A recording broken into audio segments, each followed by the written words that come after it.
โอ้ มีออนเซ็นด้วย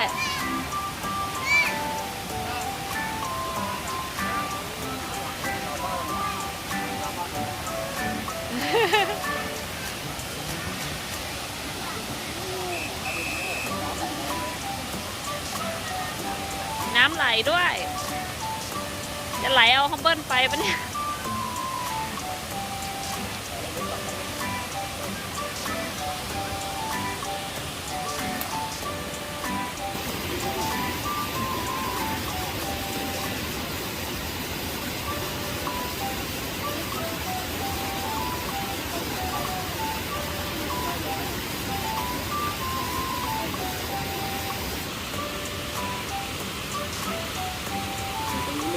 ไปเลยด้วย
นี่ครับเพื่อนไปตรงนี้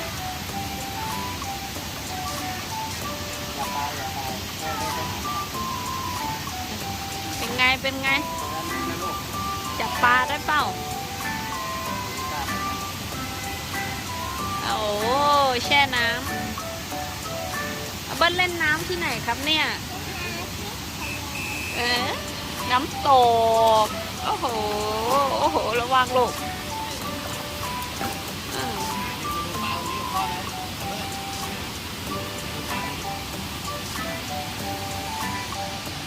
เราว่ายน้ำแช่น้ำ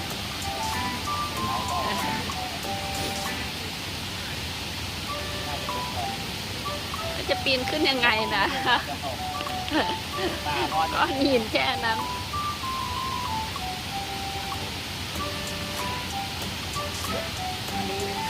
กระโดดไปกระโดดไปก็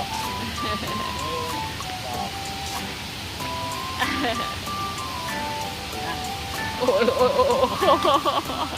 ไม่ออกแรง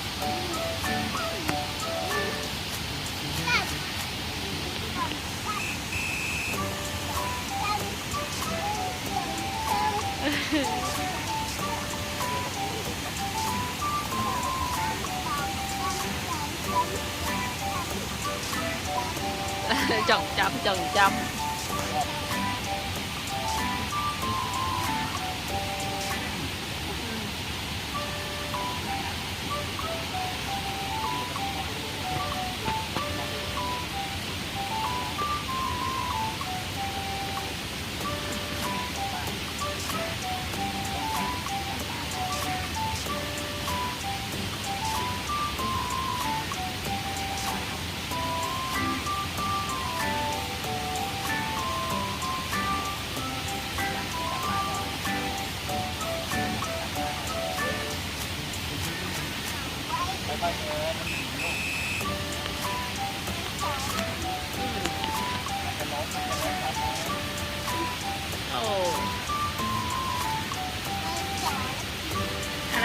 2 ปี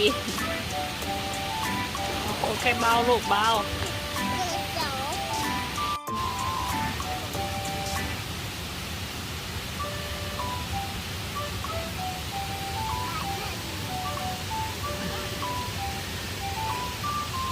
ค่อยๆเดิน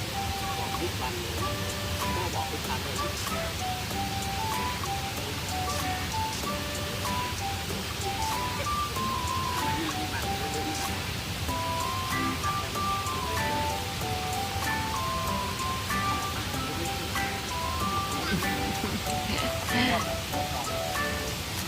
น้ำลึกไหม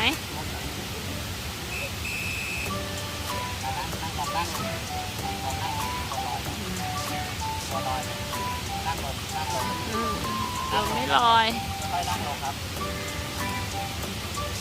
ลองตัวลอยนะ โอ้โหทำไมนอนพิวไปอย่างนั้น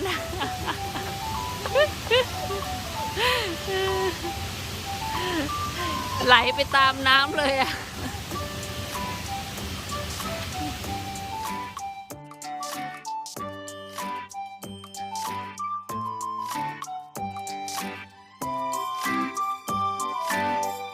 พ่อทำอะไรอะลูกอุ้ยพ่อจุดไฟเบิ้ลอยู่ในยุคไหนเนี่ย อยากกินไฟเหมือนโค้ก ตักไม่ได้มันไม่ติด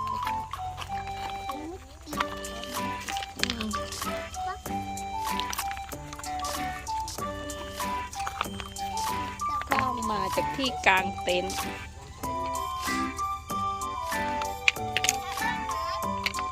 นู่นที่กลางเต็นท์ของเรา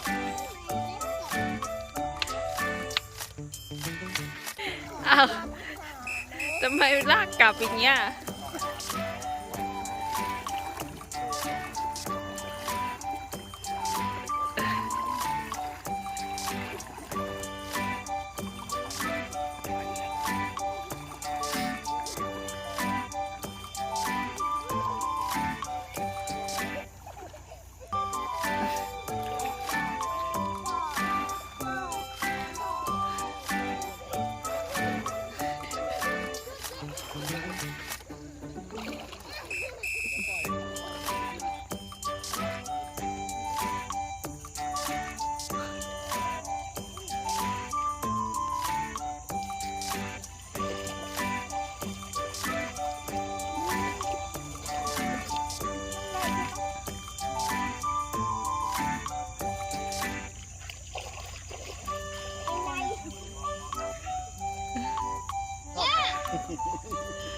แม่อยู่นี่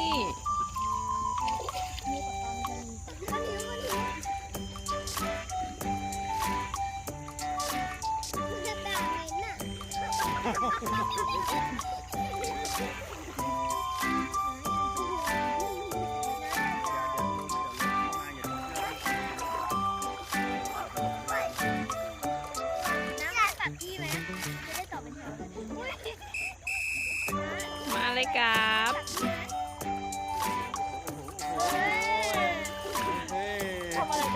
โอ้โหโคตรแรงเทียนช่วยจับหน่อยเทียน